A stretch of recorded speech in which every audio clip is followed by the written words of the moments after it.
Le maire historique s'en va et tout est dépeuplé.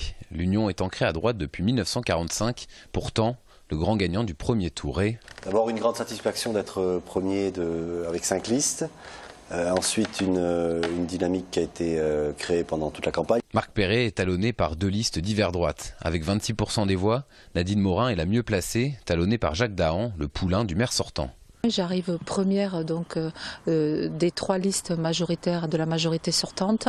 Donc aujourd'hui, nous allons nous attacher à nous unir pour battre aujourd'hui le candidat communiste. Une union qui n'aura finalement jamais lieu. Après d'âpres négociations, Jacques Dahan a choisi de maintenir sa liste.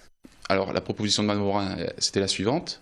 Faire une union avec elle, avec uniquement 9 colistiers, dont moi, pour faire partie de son groupe. Elle désirait choisir parmi mes colistiers le nom des membres qui pouvaient être candidats à cette fusion de listes. Je dis non.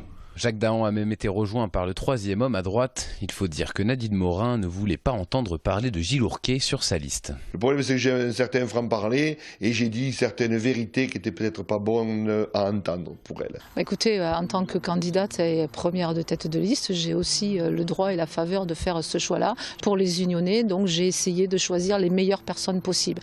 Marc Perret, de son côté, a été rallié par la liste socialiste de Marie Garcia. La triangulaire est donc actée. Et le seul finaliste à gauche se délecte des bisbilles du camp d'en face. Ces 2 listes ont passé 3 mois à s'insulter à travers des tracts.